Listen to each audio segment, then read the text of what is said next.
the escalation in Gaza has reached another critical point. Today, the Israel Defense Forces confirmed that they carried out a targeted strike on a tall building in Gaza City. The structure, identified as the Almustaha Tower, was hit 3 times in succession, resulting in massive plumes of black smoke that quickly engulfed the surrounding area. According to the military, the building was not just an ordinary commercial or residential tower, it was allegedly serving as a critical operational hub for Hamas.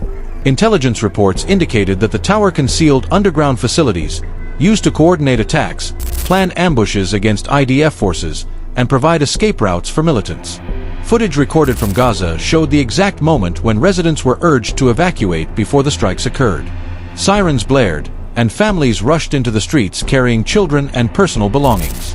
Within moments, powerful blasts shook the city, and towering clouds of smoke dominated the skyline. The IDF emphasized that their actions were measured and precise. They claimed to have taken significant steps to minimize civilian casualties by issuing warnings, employing precision-guided munitions, deploying aerial surveillance, and relying on additional intelligence sources before the attack. This latest strike underscores the intensity of the ongoing conflict. On one hand, Israel asserts that Hamas embeds its military infrastructure deep within civilian areas, endangering ordinary families. On the other, Gaza-based media and humanitarian voices warn that such attacks continue to devastate communities, leaving behind fear, destruction, and the displacement of thousands of civilians. The contrasting narratives highlight the difficult and complex nature of this war, which shows no sign of de-escalation.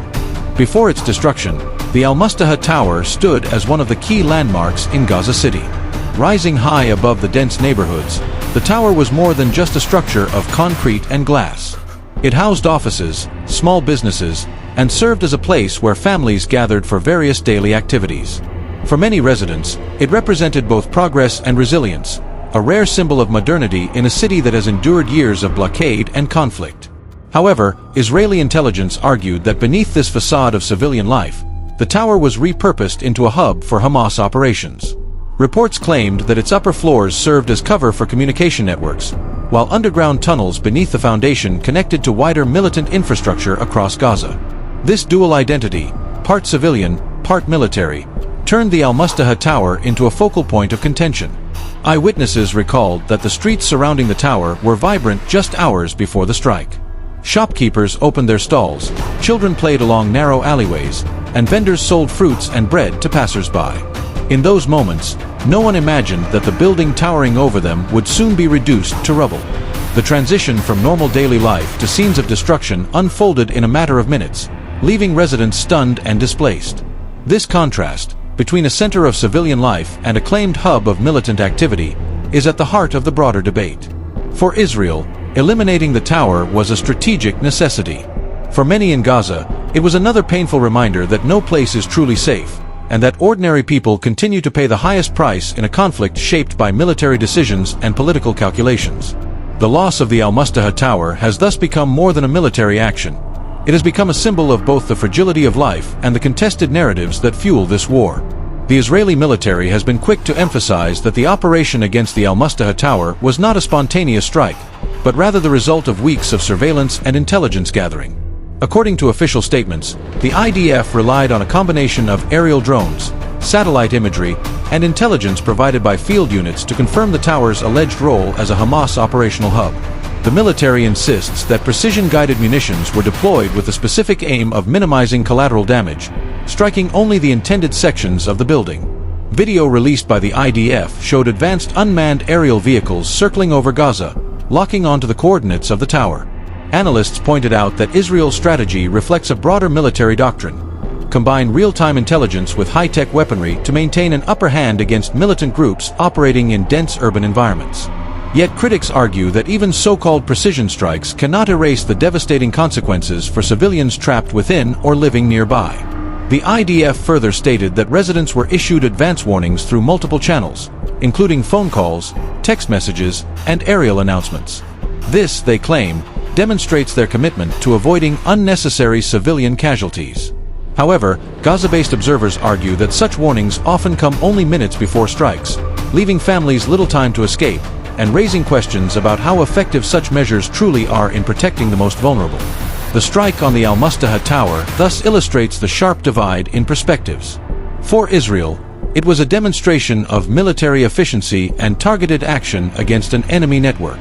For Palestinians, it was yet another chapter in a cycle of fear, displacement, and destruction, where the tools of modern warfare impose a relentless burden on ordinary lives. The use of drones and precision weapons may reflect advanced military capability, but on the ground, the human cost remains heavy, fueling anger and despair in a community already stretched to its limits. As the operation unfolded, the streets of Gaza erupted into chaos. Moments before the strikes, loudspeakers and alerts urged residents living near the Almustaha tower to evacuate. Families rushed into the streets, clutching children, bags, and whatever belongings they could carry. Elderly residents struggled to keep pace as neighbors tried to assist them, forming desperate lines of people moving quickly away from the building. The sense of urgency was overwhelming, with fear etched across the faces of men, women, and children alike.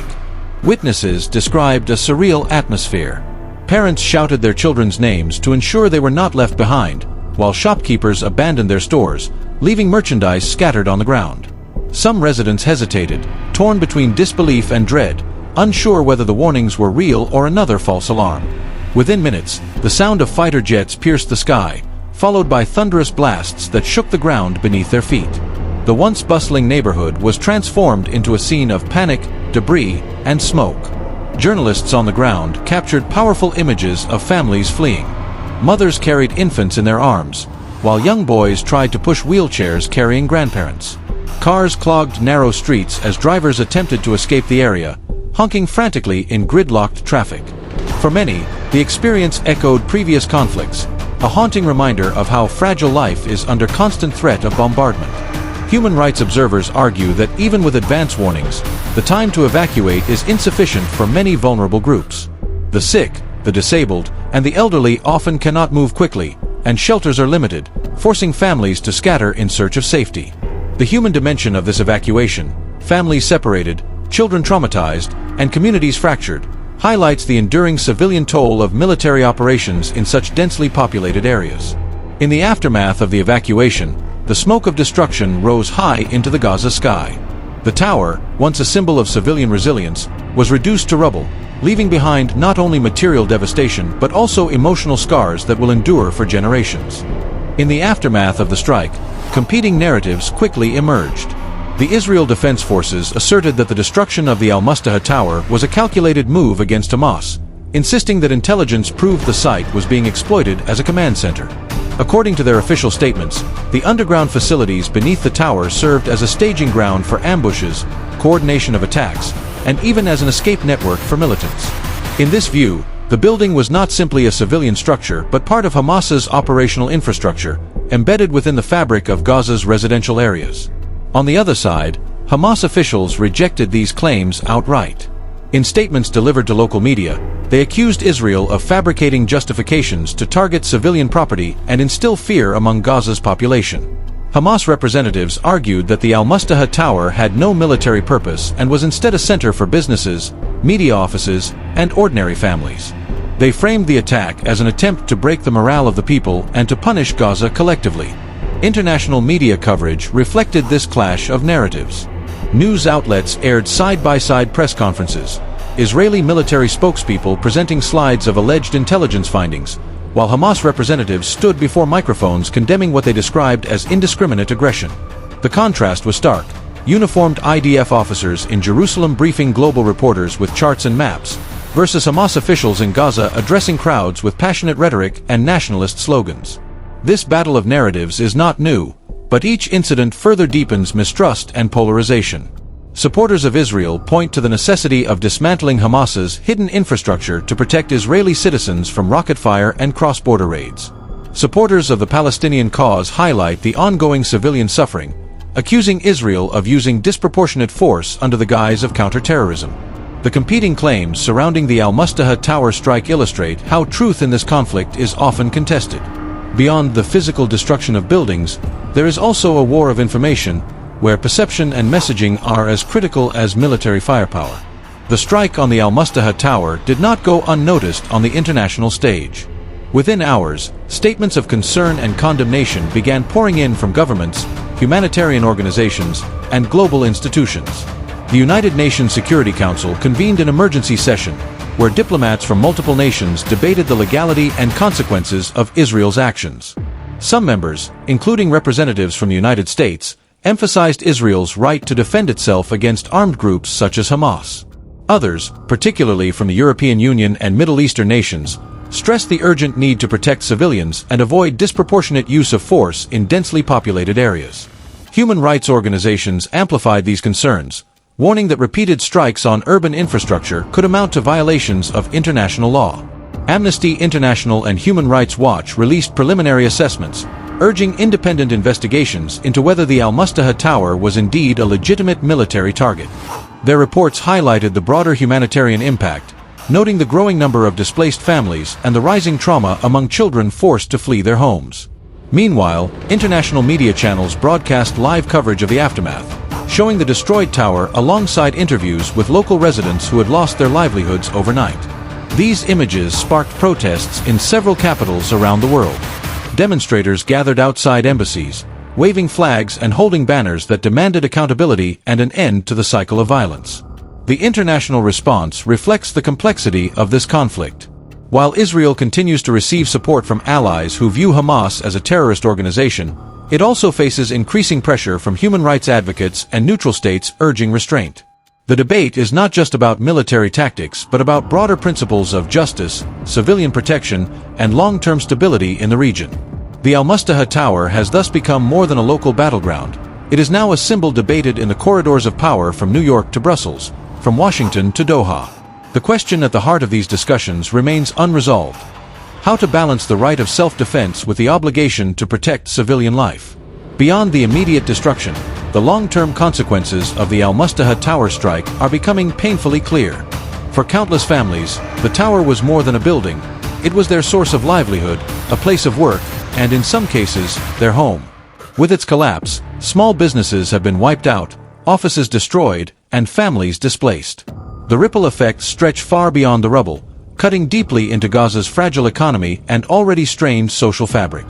In the surrounding neighborhoods, residents walk among ruins, attempting to salvage what little remains. Children cling to broken toys, while parents sift through debris searching for documents, photographs, or personal belongings. For many, the destruction is not just material, it is deeply emotional. The sense of loss is amplified by the uncertainty of tomorrow: where to live, how to rebuild, and whether any semblance of normal life can be restored in the near future. Psychologists and humanitarian workers warn of growing trauma among civilians, particularly children. The constant exposure to airstrikes, evacuations, and the destruction of familiar places fosters long-lasting scars. Many children in Gaza have known nothing but conflict, and every new attack compounds fears and insecurities. Aid groups caution that without urgent mental health interventions, the psychological toll may affect generations to come. Economically, the destruction of infrastructure like the Almustaha Tower further paralyzes Gaza. Already grappling with high unemployment and limited access to resources due to blockades, the loss of workplaces deepens the cycle of poverty. Shopkeepers who once depended on customers in the tower now face an uncertain future. Residents who rented space for their offices have nowhere to return. This ripple effect not only affects individual families but also the broader stability of the region. Thus, while the military framed the strike as a tactical success, the long-term humanitarian cost tells another story. What remains is not just rubble, but broken lives, lost futures, and a deepening sense of despair in a place where hope is already scarce. As the dust settles over Gaza City, the ruins of the Almustaha Tower stand as a haunting reminder of the escalating conflict. Once a symbol of urban resilience, the tower is now reduced to rubble. Its skeletal remains looming against the horizon. Thick smoke continues to rise from the site, carrying with it the bitter scent of destruction. For residents, the image of the fallen tower is not just physical devastation but a stark symbol of their vulnerability, proof that no place is beyond the reach of war. Internationally, the tower's collapse has become a focal point in the broader conversation about the future of the region. Analysts argue that while the IDF may claim a tactical victory, the destruction has also deepened anger, resentment, and despair among Gaza's civilian population. Every strike that demolishes a landmark or displaces hundreds of families risks fueling the very cycle of conflict it seeks to contain. The rubble of the Almustaha Tower, therefore, is not just the end of one building but part of a larger pattern that shapes the trajectory of this war. The global community is left to wrestle with difficult questions. Can military objectives ever truly outweigh the humanitarian toll? How can international law be enforced in a conflict where both sides accuse each other of violations? And most importantly, what steps can be taken to ensure that ordinary civilians, those who bear the heaviest burden, are protected from the relentless violence? For now, the Almustaha Tower lies in ruins, its story carried by news cameras and etched into the memories of those who once lived and worked within its walls. It is both a local tragedy and a global symbol, reflecting the immense cost of war in an already fragile land. Whether it will be remembered as a necessary act of defense or a needless act of destruction depends on the perspective through which history is written. But to those on the ground in Gaza, the meaning is immediate and personal: the loss of safety, livelihood, and hope.